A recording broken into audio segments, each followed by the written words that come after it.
Imagine you got this condo in the peak of the market for 710,000, and then just 3 years later it gets sold from under you, power of sale, for 38% less. That's exactly what happened here. This was a power of sale, and here you can see how they just bleed down that price until eventually it reaches a point when the unit gets sold. This is a 750 square foot one bedroom condo in downtown Toronto. This unit essentially got sold for under $600 a square foot.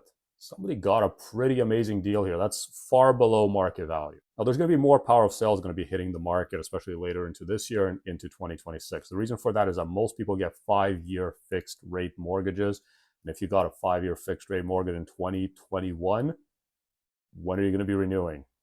Next year. So, and if you're looking to purchase a condo power of sale, there are some really good opportunities that exist on the marketplace, but you do have to make sure that you take some factors into consideration.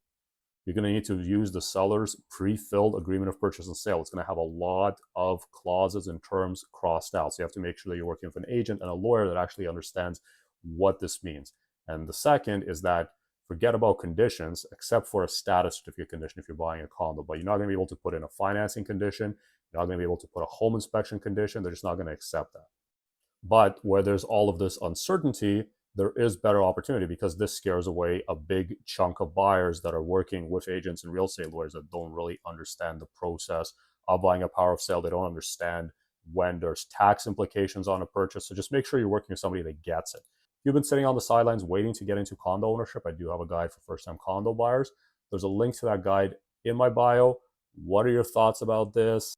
Under $600 a square foot for this 750 square foot one bedroom condo at 750 Bay. Let me know below.